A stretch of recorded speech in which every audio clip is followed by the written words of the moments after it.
ছয়টি অর্ধবৃত্ত আঁকছি মজার ছবি। প্রথমটি দিয়ে আঁকছি একটি মুখরোচক খাবার ফাস্টফুড, সেটার নাম হচ্ছে বার্গার। দেখো ছোট্ট বন্ধুরা, কত সহজ কৌশলে একটি বার্গার এঁকে ফেললাম।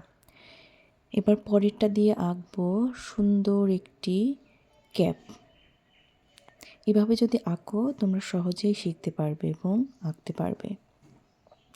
এবারটা দিয়ে আঁকছি ব্যাঙের ছাতা। ব্যাঙের ছাতা আঁকবার পরে আরেকটি ছবি আঁকছি অর্ধবৃত্ত দিয়ে, সেটা হচ্ছে ছাতা। ব্যাঙের ছাতার পর শুধু ছাতা।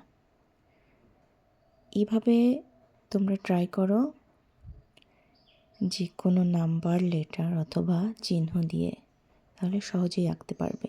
এবার আঁকবো সুন্দর কৌশলে একটি কুঁড়ে ঘর। কুঁড়ে ঘরের দরজা দিয়ে দিলাম। এবার চালের উপরে কয়েকটি দাগ দিয়ে দিলাম। এবারের অর্ধবৃত্ত দিয়ে আঁকছি চায়ের কেতলি। উপরে একটি অর্ধবৃত্ত, নিচে আরও একটি অর্ধবৃত্ত। দেখো এবং শেখো। ভালো লাগলে লাইক, কমেন্ট, শেয়ার করো।